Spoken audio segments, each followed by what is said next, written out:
And hello guys, welcome back dito sa ating YouTube channel. Panibagong araw at panibagong reaction video na naman ang ating pag-uusapan. So ngayon guys, bibigyan na natin ng reaction ulit itong part 34 na in-upload ni Kalingap, no? So part 34 ng Jomcar.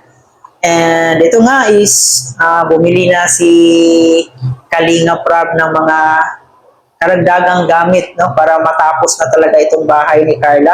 So dito makikita natin, pinapakita niya kung ano nang progress ng bahay ni Carla, ano na ba yung natapos at ano na kailangan pang tapusin kasi malapit na talaga siya matapos.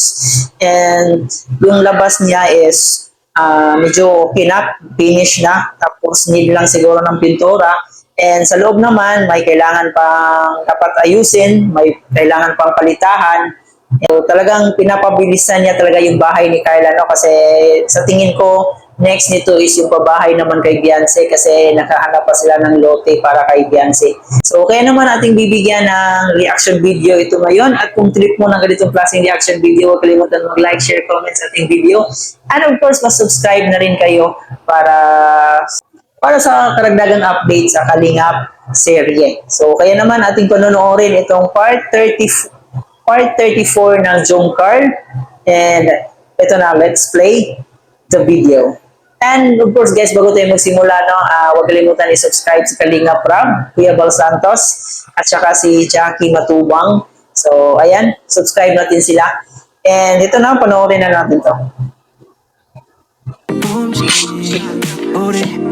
So, ayan. Mga gamit ata itong dinadala nila. Ito, pakita mo muna yung bahay. Habang tumatagal guys, bumoblooming na rin yung mama ni Carla, no? Di tulad dati na talagang simple lang yung buhay nila. Ngayon parang makikita mo na nag-iba na talaga yung buhay nila. So ang ganda pala ng bahay nila guys, so ayan. Ang ganda ng design kasi pag lalabas ka merong ano dito, parang terrace. Ano tawag dito? Balcony. Tapos may ayan, makikita natin mamaya yan.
Ba dito? Tatlong kwarto ba? Tatlong kwarto ata. Yan, malapit na rin. So, ayan, medyo malinis. And, at dito, CR. Okay, yung CR medyo need pang palitahan yung CR. kitchen, Malapit na talaga siya guys. oven, grabe, no? Mga hindi na to siya siguro mga nasa 2 to 3 weeks siguro matatapos na itong bahay ni Carla. Strep, di ko alam, bahala na po. Sila Supermac yan. So, yan. Ang ganda. Grabe, ang laki. Yan po yung sala nila, di ba? Ay, kaya. Ang laki talaga, bro. Ang iwas. Ayan po. Hinahakot na po yung tiles. Mga tiles pala yung ano guys, oh. Mga tiles pala. Hinahakot na po yung tiles. Anong kulay ng tiles? Uy, maganda yung kulay ng tiles. Ito ng brown ang kulay. Brown or black ba yan? So, ayun mga kalingap, At Ito na, ito na. na pala, no? Itong bahay nila Carla. Malapit na Kami nakarating matapos. Ano kayo masasabi ng nanay ni Carla? Nakabalik tayo dito at ma-update itong bahay nila, no? Nakikita ko naman sa video pictures niya sa akin ni Supermom. At ang ganda po ng kinalabasan kahit di pa talaga tapos. So, dito si Carla, si Nanay. Nay, anong pong gusto niyo sabihin? Kasi, ayan po, malapit nang matapos. Straight na talaga yung buhok ni nanay Carla dito, no? I mean, yung nanay ni Carla, straight na yung hair. Pero nga mo nung mic. Hawakan mo nga. Kasi malapit nang matapos na Ano yung po? bahay po. Excited po na makalipat na kami. Tapos salamat po sa patuloy pong nag-sponsor sa bahay po namin, sa kabahay po. Tapos salamat po sa lahat ng tumutulong kay Ito yung maganda sa mama ni Carla, guys, no? Kasi napaka-grateful niya talaga. Every time na ini-interview siya ni Kalinga Prab, talagang palagi siya nagpapasalamat sa mga tumulong sa kanila, sa mga sa mga taong tumutulong sa kanila kahit hindi naman sila kilala. So, ayan, napaka-grateful na tao itong mama ni Carla. And yun din po yung nakikita ko kay Carla dito. Kuya Rab. Ulit nagpapasalamat po. Tapos kay papa niya po, kay Kuya Bar.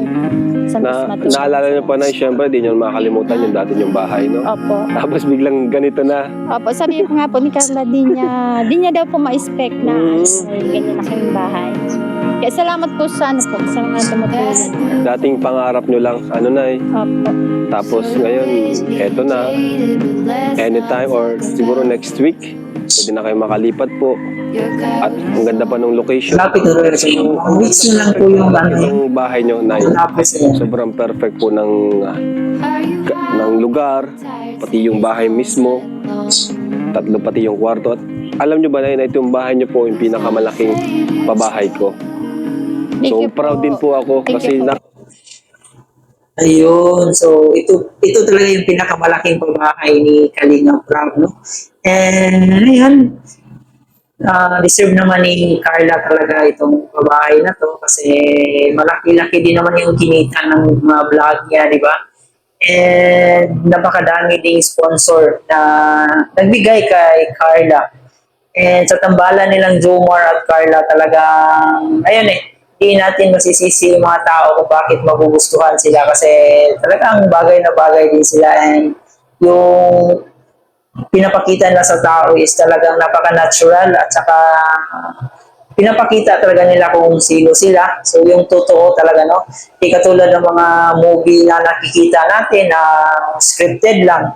So ito is talagang may inspired ka talaga and at the same time makakuha ka ng lessons at saka ayun, inspiration.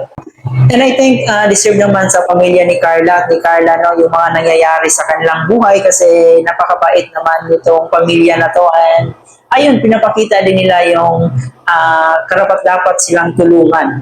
So yun yung maganda dito sa pamilya ni Carla. na-achieve ko yung ganitong kalaking bahay, ganitong kalaking budget para sa isang beneficiaries. Siyempre, di lang naman ako, sa tulong ng mga viewers natin, sponsor. Opo. Diba? Maraming salamat po sa kanila. Sa lahat pong Oo. tumulong, di ko po iisa-isain kasi hindi ko naman po sila kilala. Oo. Pero maraming salamat po sa lahat ng tumulong po. Yun na po. Opo. Sabi sa lahat. Yan. Nay, anong message niyo po, Nay, kay Carla po? Kasi dahil din sa kanya kung bakit kayo nagkaroon ng napakagandang bahay. Ano po, salamat kasi nagkaroon po ako ng anak na binayaan po ako ng Diyos na may anak na. Katulad po ng anak ko, mabait, matulungin sa magulang. Tapos masunurin po, maalalahanin. Kasi po kung wala naman po ang anak ko, wala naman po kaming ganito. Tama. Kaya mga blessing na dumarating po. Oo nga po. Tapos kay Jomar, salamat din po. Kasi po kung hindi po silang dalawa sa love team po nila, di wala naman po ang anak ko maaabot na ganyan po. Walang tutulong, no? Apo. Sobrang dami. Apo, Ano? salamat po sa mga tagahanga, taga-suporta. So, ayun na, yung mga gamit. Ayan na po yung mga gamit. po sa... Ayan, yung mga gamit, no? Meron ng pintuan. Thank you po. So, malapit na talaga. So, Nandun na tayo sa pinakadulo ng bahay nila. po kayo sa love team ni Jomar at ni Carla. Opo, wala naman po. Wala naman po kayong Ayun. sa inyo Wala love naman team. po, opo. Oh, meron ayun, maganda kay nanay, no, na supportive siya sa kanyang anak and nirerespeto niya yung desisyon ng kanyang anak. Bilang isang magulang na dapat respetuhin natin kung ano yung kagustuhan ng ating anak, di ba? So, at saka si Carla malaki na rin and may kanya na, may sarili na siyang desisyon.